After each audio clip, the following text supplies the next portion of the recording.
warahmatullahi wabarakatuh.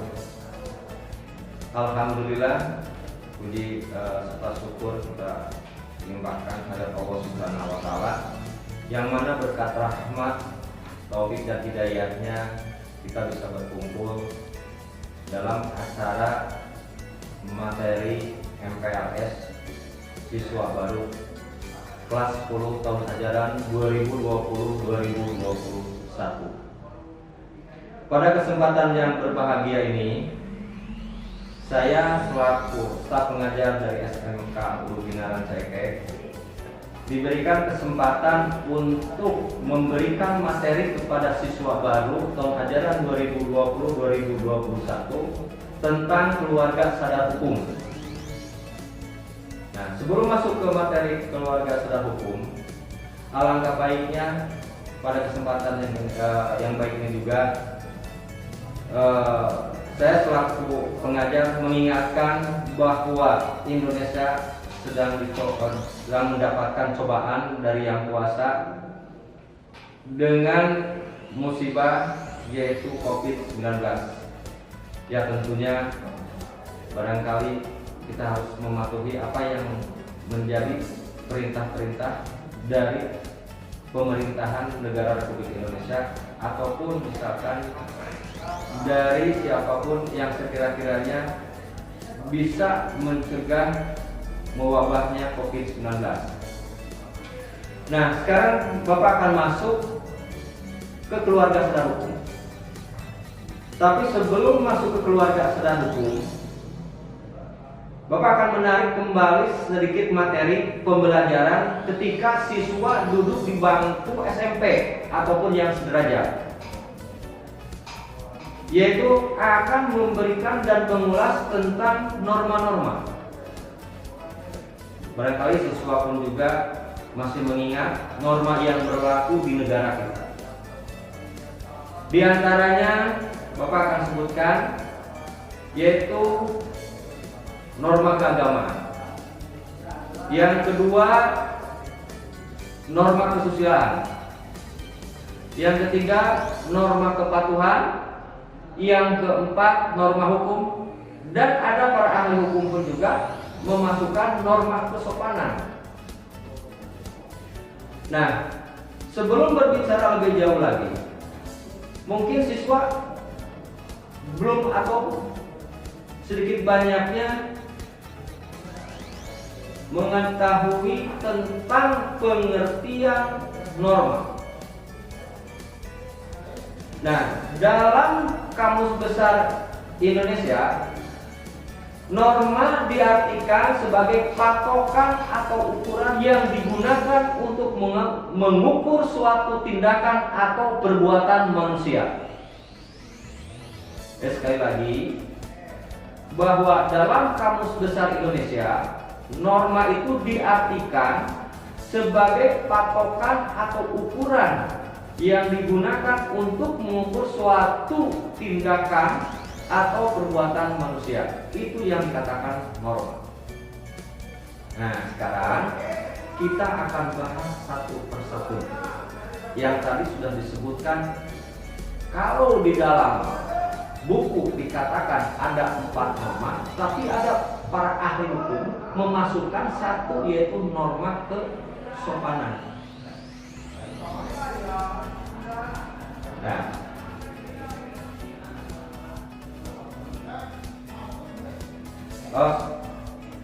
yang pertama kita akan berbicara norma agama.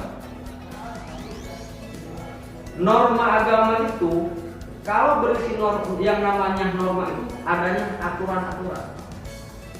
Kalau aturan-aturan itu berarti di sana ada perintah-perintah dan larangan-larangan. Perintah yang harus kita lakukan, larangan yang harus kita hindari. Contoh, dalam norma agama, yang dimaksud norma agama itu adalah himpunan peraturan yang berisi perintah-perintah dan larangan-larangan yang bersumber dari Tuhan Yang Maha Esa. Bapak yakin setiap siswa memiliki sebagai umat beragama. Sebagai contoh, negara kita yang paling mayoritas adalah agama Islam. Yang kedua Kristen, Katolik, Kristen Protestan, Hindu dan Buddha. Itu semua ajaran yang bersumberkan ke dalam kitab suci Al-Quran itu mempunyai adanya perintah-perintah dan larangan. Cuma sanksinya itu lebih nanti ketika kita sudah di yaumil akhir, kita mendapatkan balasan apakah kebaikan kita yang lebih banyak atau kesalahan kita yang lebih banyak. Itu Tuhan yang akan mengadili. Yaitu kalau berbicara norma agama. Yang kedua, memberikan contoh norma agama. Di dalam norma agama itu ada contoh. Seperti halnya kita beragama Islam saja. Di dalam ayat suci Al-Quran surat Al-Baqarah ayat 118 sampai 120 yang mewajibkan setiap umat beragama Islam yang balik untuk melakukan puasa. Nah, jika tidak melakukan, tidak dapat hukuman di dunia, tapi nanti di akhirat. Dan harus menghormati orang tua, itu kewajiban. Menghormati saudara, menghormati guru itu kewajiban di dalam agama. Nah, itu yang pertama. Berikan contohnya Bapak dengan beberapa saja. Yang kedua, norma kesopanan. Nah, kalau norma kesopanan ini adalah kumpulan peraturan yang timbul dalam pergaulan hidup manusia. Bapak dengan siswa, siswa dengan siswa, siswa dengan orang tua, siswa dengan masyarakat, bapak dengan masyarakat, lingkungan, semuanya itu adanya norma kesopanan. Nah, jadi kalau berbicara norma kesopanan, hukumannya itu adalah berlaku di masyarakat. Sebagai contoh, kalau siswa berjalan, ada orang tua yang lagi misalkan ngobrol, yang lagi mungkin bermusyawarah, maka kesopanan kita bagaimana kalau kita melangkah di hadapan mereka? Ya, tentunya kita permisi. Ya, kita permisi untuk bisa melangkah di hadapan mereka, ataupun mungkin ketika malam siswa ketika malam pun juga adanya etika kesopanan. Bagaimana mungkin ketika malam siswa harus pandai, harus bisa menjaga bagaimana kesopanan itu bisa dilakukan di hadapan masyarakat, di hadapan keluarga ketika sedang berkumpul di lingkungan keluarga. Bagaimana sopan kepada orang tua, bagaimana sopan kepada keluarga, pada adik, pada kakak dan lain sebagainya. Nah, itu yang kedua, norma kesopanan. Yang ketiga adalah norma kesusilaan. Nah, kalau norma kesusilaan ini yaitu norma yang berasal dari dalam diri kita. Ya, berasal dalam diri hati nurani kita selaku manusia. Itu norma kesusilaan. Sebagai contoh, ketika kita misalkan naik bis, ya bis umum lah, atau misalnya bis kota aja, bis sederhana. Nah, pada saat itu kita dapatkan kursi untuk duduk. Sementara ada ibu-ibu yang lagi hamil yang tidak mendapatkan kursi. Maka di sana akan timbul rasa di dalam hati, bagaimana seorang ibu harus duduk dan kita lebih baik mengalah untuk berdiri. Bu, silahkan ibu duduk, biar saya yang berdiri. Nah, itu berasal dari hati nurani kita. Atau mungkin kita karena ada orang tua, ketika misalkan kita ada suatu misalkan perkumpulan, kita lebih baik mendahulukan dulu orang tua. Apalagi kita kondisi masih stabil, jiwa anak muda, fisik masih kuat, melihat orang tua ada panggilan, atau misalkan untuk menyeberangkan saja orang tua dalam misalkan di jalan raya, itu panggilan hati nurani, maka dia melaksanakan norma kesusilaan. Yang berikutnya adalah norma hukum. Nah, ini yang akan kita bahas panjang lebar, termasuk kesadaran masyarakat dalam norma hukum itu, ya, peraturan mengenai tingkah laku manusia dalam pergaulan hidup di masyarakat. Itu norma hukum yang dibuat oleh badan-badan resmi negara. Itu norma hukum. Itu yang Bapak sampaikan adalah norma hukum.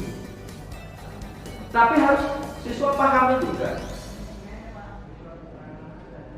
dari norma hukum ini maka dibuatlah hukum-hukum oleh badan-badan negara yang resmi.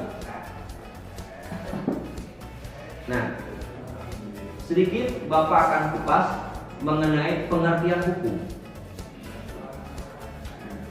Ada para pakar sarjana di bidang ilmu hukum. Boleh dikatakan kalau di negara kita Pak Muhtar Kusumaatmadja, ya, atau mungkin Sri Somantri, itu semua mereka adalah pakar hukum di negara kita. Nah, kalau melihat dari definisi-definisi tentang hukum yang lebih sederhana, Bapak akan mengambil pengertian hukum menurut Profesor Utrecht. Apa itu hukum?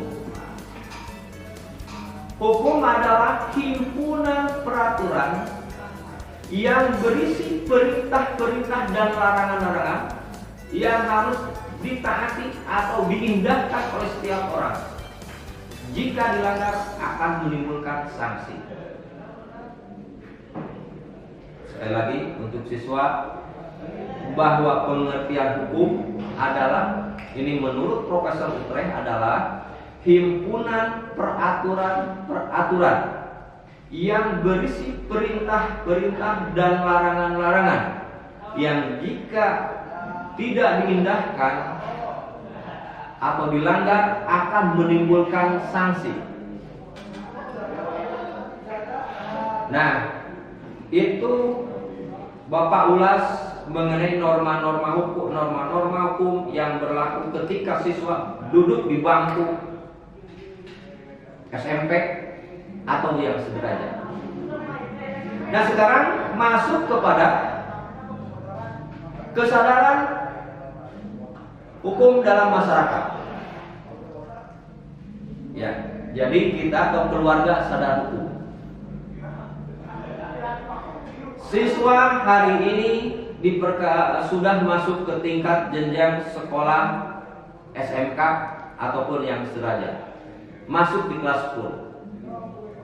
Tentunya ada suatu perubahan, baik itu perubahan pola pemikiran, perubahan aturan yang tadinya aturan di SMP belum tentu sama dengan aturan yang berlaku di SMK. Belum tentu sama, karena di sini adanya tata tertib yang disesuaikan dengan situasi dan kondisi sekolah masing-masing. Kesadaran hukum dalam keluarga akan nampak jelas. Kesadaran timbul di dalam sekolah. Nah, dalam permasalahan di masyarakat ini, karena kita makhluk sosial dan makhluk pribadi, secara sosial kita diatur oleh hukum yang berlaku, secara pribadi kita diatur oleh hukum yang berlaku. Nah, kalau secara sosial tentunya aturan-aturan yang berlaku secara umum. Tapi kalau secara pribadi adalah berlaku untuk diri sendiri. Apa yang dikatakan bahwa manusia dan badan hukum adalah sebagai subjek hukum, maka kalau manusia itu ketika dalam kandungan seorang ibu sampai meninggal dunia, itu semua diatur oleh hukum.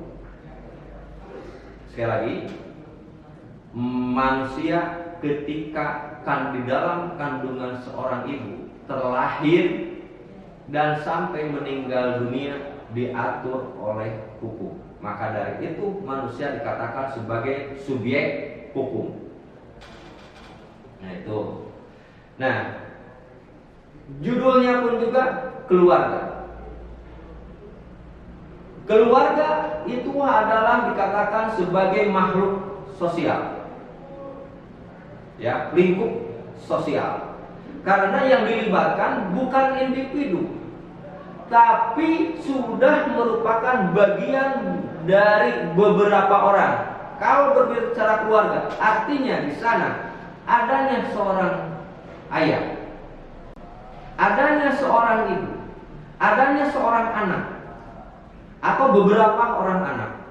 Maka dari itu yang dikatakan keluarga itu terdiri dari orang tua dan anak. Nah, di sanalah adanya hak dan kewajiban. Bagaimana hak seorang anak? Bagaimana kewajiban seorang anak? Bagaimana hak orang tua? Bagaimana kewajiban orang tua? Nah, timbul suatu dasar yang paling kuat, yaitu tentang kesadaran. Jadi sadar itu adalah suatu keadaan yang kita suatu keadaan di mana kita betul-betul memahami apa yang kita akan lakukan dan apa yang kita perbuat, apa yang kita ucapkan. Nah, itu yang disebut dengan kesadaran. Nah, sekarang berbicara masalah kesadaran hukum. Artinya di sana siswa harus tahu tentang sadar hukum.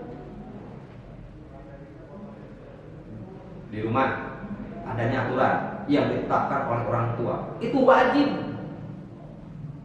oleh siswa diikuti.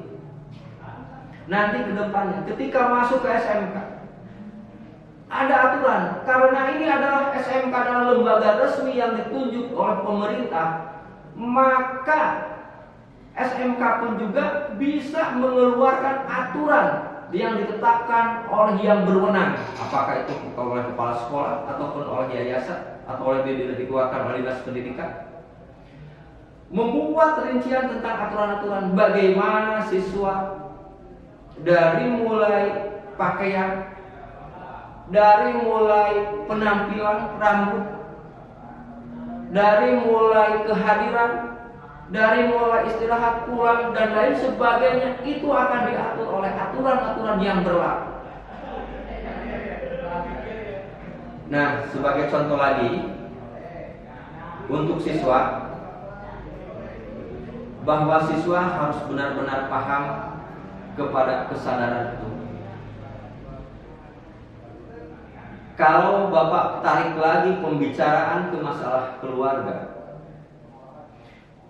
keluarga yang melahirkan, keluarga yang membesarkan, keluarga yang mensekolahkan adalah skup keluarga secara pribadi.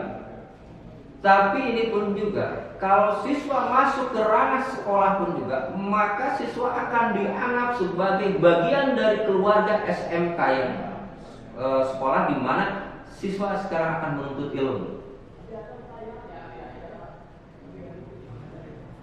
Nah, dari kesadaran-kesadaran itu tentang hukum, itu belum ada artinya. Karena di Indonesia itu ada budaya hukum dibuat bukan untuk ditaati, hukum dibuat untuk dilanggar. Ini banyak pelanggaran-pelanggaran yang terjadi, baik di keluarga. Anak melawan kepada orang tuanya, anak sudah tidak sopan lagi kepada orang tuanya, anak sudah berani menipu kepada orang tuanya. Itu yang dikatakan pelanggaran-pelanggaran terhadap hukum. Sekarang di sekolah. Di sekolah banyak anak yang sering melakukan pelanggaran. Masuk jam 7, datang setengah 8. Ketika kena teguran, dia bahkan melawan. Padahal kalau dia sudah sadar dengan kesalahannya, tidak alibi pun juga, atau mungkin perlawanan pun juga atas teguran itu, yang normatif saja, jangan yang mengada-ngada. Nah, kesadaran belumlah cukup.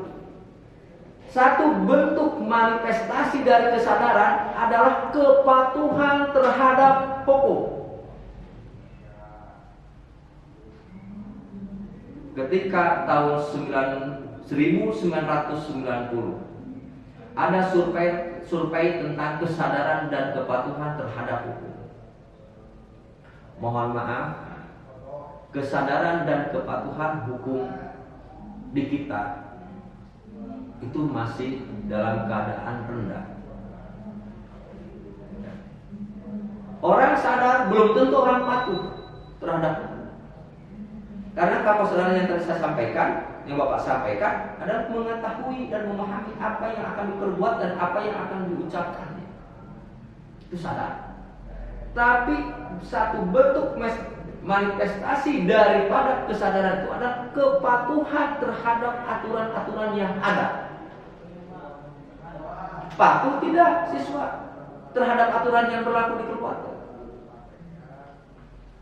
Patuh tidak siswa dalam kehidupan bermasyarakat? Patuh tidak. Patuh tidak siswa dalam kehidupan di sekolah? Karena setiap aturan adalah keinginannya setiap subjek hukum atau yang diaturnya mematuhi apa yang sudah ditentukan untuk mengatur supaya tidak terjadi konflik dan lain sebagainya.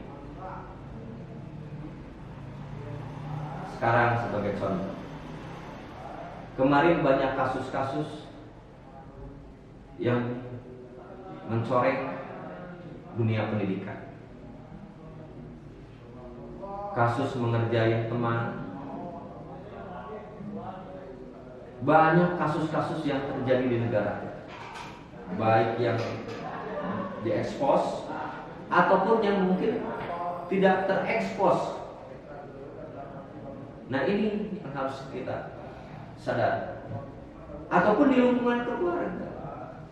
Di lingkungan keluarga pun juga sama. Adik dikerjain oleh kakaknya, bahkan orang tua dan lain sebagainya. Kalau dilihat dari etika ke orang tua pun juga, walaupun orang tua ada konsep sebagai sahabat, tapi konsep sahabat ini harus tetap menghormati orang tua. Ini berbicara kepada orang tua seperti berbicara kepada teman-temannya, berbicara misalkan ke kakak seperti ke teman-teman. Itu nilai-nilai etika-etika dalam berbicara pun juga itu bagian daripada hukum yang berlaku. Nah, hukum pun juga kalau bentuknya hukum itu ada yang tertulis dan ada yang tidak tertulis.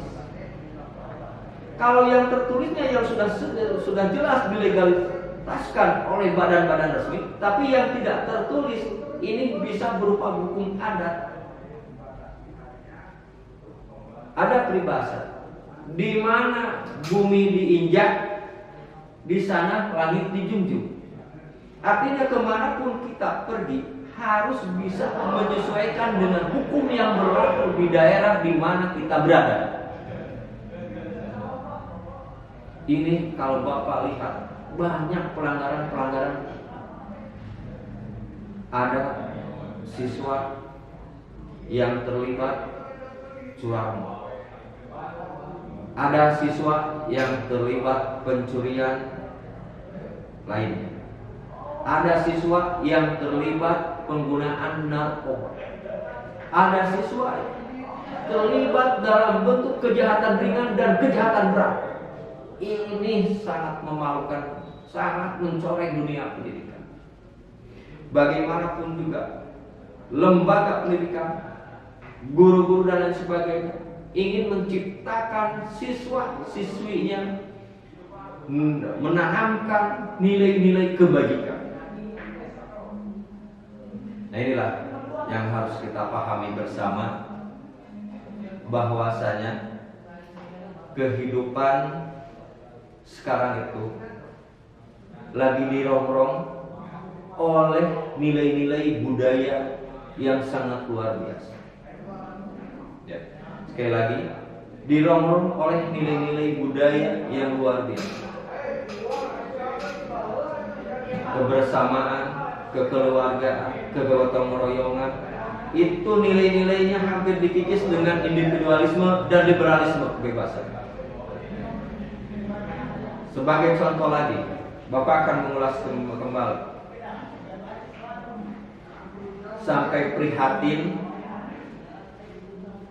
adanya seorang siswa yang terlibat dalam pasal 362 Kitab Undang-Undang Hukum Pidana atau pasal 338 Kitab Undang-Undang Hukum Pidana. Itu sangat prihatin sekali. Pembegalan dikategorikan, ini anak di bawah umur, usianya pun juga masa sekolah tingkat SMK ataupun SMA.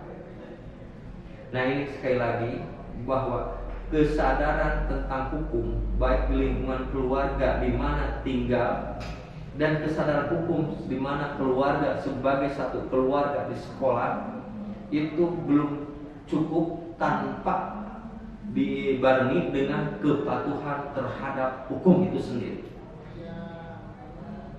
Belum cukup kalau kita tidak patuh, hanya sampai sebatas saya sadar tentang hukum. Betul, saya sadar tentang hukum. Tapi apakah patuh terhadap hukumnya? Yang tadi sudah dibahas, bahwa kita adalah sebagai subjek hukum, di mana terlahir sampai meninggal dunia diatur oleh hukum. Tidur, bangun, itu semua diatur oleh hukum.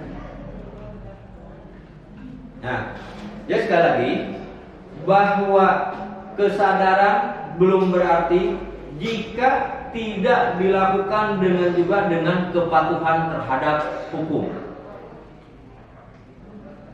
Dimanapun tinggal harus patuh terhadap hukum. Hukum sekali lagi dibuat bukan untuk dilanggar, tapi dibuat untuk dipatuhi. Nah, untuk siswa-siswa yang baru tahun pelajaran 2020-2021, Bapak harapkan siswa-siswi semuanya harus taat dan patuh terhadap. Jangan dikatakan, Bapak pernah membaca dari Profesor Oce Salman tentang kesadaran dan kepatuhan terhadap hukum di Indonesia. Itu sangat rendah sekali. Sangat rendah sekali. Maka tanamkan bahwa kesadaran dan kepatuhan hukum itu lebih dalam lagi. Ingin hidup bahagia, ingin hidup tidak ada masalah. Itu kalau kita taat, sadar dan patuh terhadap hukum. Dimanapun kita berada, pasti banyak saudara. Dimanapun kita tinggal, pasti banyak yang senang. Dimanapun kita berada, juga pasti banyak teman-teman yang ingin bergabung dengan kita. Karena kita taat terhadap. Nah, sekali lagi, bahwa sebagai individu, sebagai makhluk sosial, Bapak harapkan siswa-siswi tahun pelajaran 2020-2021 itu harus betul-betul sadar terhadap hukum dan dimanifestasikan, dijabarkan dalam bentuk kepatuhan terhadap hukum. Siapapun nanti yang akan melanggar, tentunya konsekuensinya akan terlibat dengan hukum. Tidak peduli status laki-laki, perempuan, apakah itu anak kelas 10, kelas 11, 12, ketika terjadi pelanggaran terhadap hukum, maka akan berdampak akibatnya juga hukum. Ya, mudah-mudahan walaupun waktu yang sesingkat mungkin saja yang pada kesempatan yang berbahagia ini yang Bapak bisa sampaikan sebagai bentuk tanggung jawab Bapak untuk mengisi materi tentang kesadaran keluarga sadar hukum pada masa orientasi siswa ini. Mudah-mudahan sedikit banyaknya yang pertama bisa mengingatkan kepada siswa tentang aturan-aturan yang berlaku, mengingatkan kepada siswa bagaimana perintah-perintah atau larangan-larangan tentang hukum, mengingatkan siswa untuk menjauhi tindakan yang bertentangan dengan hukum, dan mengingatkan kepada siswa supaya bisa mentaati hukum secara keseluruhan. Sekali lagi, mohon maaf mungkin ada kata-kata yang kurang begitu baik. Semua itu adalah satu bentuk kelemahan dari seorang individu, saya sebagai pengajar. Tapi yang jelas ingin menyampaikan hal-hal yang baik terhadap anak-anak didik saya di lingkungan sekolah atau dimanapun. Akhir kata, bilang taufiq wal hidayah. Assalamualaikum warahmatullahi wabarakatuh.